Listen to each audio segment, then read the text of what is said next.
केजरीवाल का अमित शाह पर सीधे तौर पर निशाना। आई पैक की राजनीति और रणनीति हो गई है शुरू। चलिए चलते हैं, जानते हैं खबर को विस्तार से। तब तक आप हमारे चैनल टीसी न्यूज चैनल को लाइक एंड सब्सक्राइब करना ना भूलें। आपको बता दें कि अरविंद केजरीवाल का निशाना कुछ दिनों से थोड़ा शिफ्ट हो गया है। पहले वो हमेशा ही प्रधानमंत्री नरेंद्र मोदी को टारगेट करते रहते थे, लेकिन हाल फिलहाल ये देखने को मिल रहा है कि वो अमित शाह पर ताबड़तोड़ हमले बोल रहे हैं और दिल्ली ना संभाल पाने का इल्जाम लगाते हुए इस्तीफा तक मांग चुके हैं। साल 2020 के चुनाव में भी अरविंद केजरीवाल के खिलाफ बीजेपी की तरफ से अमित शाह ही ज्यादा हमलावर नजर आ रहे थे और उसके साथ अनुराग ठाकुर और प्रवेश वर्मा तो जैसे कहर ही ढा रहे थे।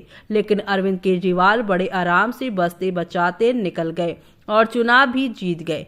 दिल्ली विधानसभा चुनाव साल 2020 के दौरान अरविंद केजरीवाल का चुनाव कैंपेन प्रशांत किशोर संभाल रहे थे, लेकिन इस बार वो खुद ही बिहार की चुनावी राजनीति के मैदान में उतरे हुए हैं। पिछले चुनाव में शाहीन बाग धरने को लेकर बीजेपी की तरफ से अरविंद केजरीवाल को उकसाने की यहाँ पर जो है खूब कोशिश हुई, लेकिन अरविंद केजरीवाल और उनकी टीम ने पूरे धैर्य से काम लिया और इसमें प्रशांत किशोर की बड़ी भूमिका समझी गई थी। आने वाले दिनों में दिल्ली चुनाव के लिए एक बार फिर से अरविंद केजरीवाल ने चुनाव प्रबंधन कंपनी आई पैक से की करार किया है, लेकिन लगता नहीं है कि प्रशांत किशोर अब मैदान में नजर आएंगे। आई पैक के संस्थापक प्रशांत किशोर ही हैं, लेकिन अब बताते हैं कि वह संस्था से अलग हो चुके हैं। अब ये समझना जरूरी हो गया है कि अरविंद केजरीवाल ने आई पैक यानी कि इंडियन पॉलिटिकल एक्शन कमेटी के साथ यहाँ करार चुनाव कैंपेन की सामान्य प्रक्रिया भर के लिए ही किया है या इस बार फोकस अमित शाह को काउंटर करने पर ज्यादा होगा। दिल्ली के पूर्व मुख्यमंत्री अरविंद केजरीवाल राजधानी में हो रही आपराधिक गतिविधियों को लेकर अमित शाह को हर रोज ही टारगेट कर रहे हैं, कभी मीडिया के सामने आकर तो कभी सोशल मीडिया के जरिए, और फिर यहाँ तक कि कह डाल चुके हैं कि अगर अमित शाह से दिल्ली नहीं समझ रही है और ना ही संभल रही है तो उनको इस्तीफा दे देना चाहिए। ऐसा कम ही होगा, ऐसा कम ही मौका आता है कि जब विपक्ष का कोई नेता अमित शाह का इस्तीफा मांगता हो। साल 2020 के दिल्ली दंगों के दौरान कांग्रेस नेता सोनिया गांधी का बेहद सख्त रुख यहाँ जरूर सामने आया था और अपनी शिकायत लेकर पूर्व प्रधानमंत्री मनमोहन सिंह के पास और साथ राष्ट्रपति भवन तक पहुंच गई थी। तब कांग्रेस की तरफ से अमित शाह का इस्तीफा मांगा गया था और तत्कालीन राष्ट्रपति रामनाथ कोविंद से कार्रवाई की मांग की गई थी। दिल्ली की घटना का जिक्र करते हुए अरविंद केजरीवाल कहते हैं कि शालीमार बाग में कुछ दिनों पहले दिल दहलाने वाली वारदात हुई। दो लड़के हिमांशु और मनीष जागरण से रात में लौट रहे थे। उसी दौरान कुछ लड़कों ने हमला किया, चाकुओं से उनका यहाँ पर जो है जान ले लिया गया और हिमांशु बच गया। मनीष को पुलिस समय पर अस्पताल ले गई। चश्मदीद गवाह हिमांशु का बयान अब तक नहीं लिया गया। एफआईआर में बयान हिमांशु का नहीं है। क्या पुलिस को ऊपर से दबाव आ रहा है? और फिर अरविंद केजरीवाल असल मुद्दे पर आते हैं। अगर अमित शाह से दिल्ली की स्थिति नहीं संभल रही है तो घूम घूम कर राजनीति ही करनी है तो दिल्ली की कानून व्यवस्था की जिम्मेदारी छोड़ दे और इस्तीफा दे दे। पुलिस सुरक्षा देने के बजाय धमकी दे रही है, शिकायत की तो छोड़ेंगे नहीं।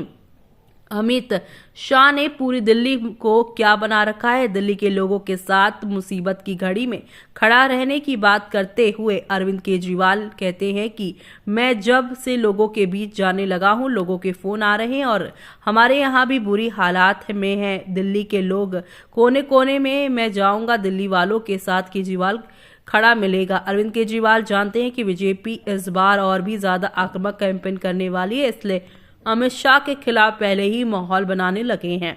बाकी का काम तो आई पैक की टीम संभाल ही लेगी। बताते हैं कि आई पैक की एक छोटी टीम पहले से ही मिशन दिल्ली शुरू कर चुकी है और अरविंद केजरीवाल ने मोदी का नाम लेने पहले छोड़ दिया है और ये उनकी रणनीति का हिस्सा है। वो किसी भी सूरत में मोदी समर्थकों की नाराजगी नहीं मोल लेना चाहते हैं। ऐसे में वो पहले भी कर चुके हैं और इसलिए अमित शाह के रूप में पहले से ही अपना टारगेट चुन लिया है। अरविंद केजरीवाल जानते हैं कि दिल्ली उनकी बराबरी का कोई बीजेपी नेता नहीं है तो जो सामने से उनकी मुश्किल में डाल सकते हैं। ऐसे में अगर अमित शाह के हमलों को संभाल लिया जाए तो बाकी यूं ही बेअसर हो जाएंगे। दिल्ली शराब नीति केस में जेल जाने के बाद से अरविंद केजरीवाल थोड़े बचाव की मुद्रा में तो हैं ही, आगे की लड़ाई ज्यादा चुनौतीपूर्ण है। अरविंद केजरीवाल के पक्ष में बस एक ही बात हुई है कि उनके सारे साथी जेल से बाहर आ चुके हैं। अमित शाह की आक्रामक कैंपेन स्टाइल तो जगजाहिर ही है।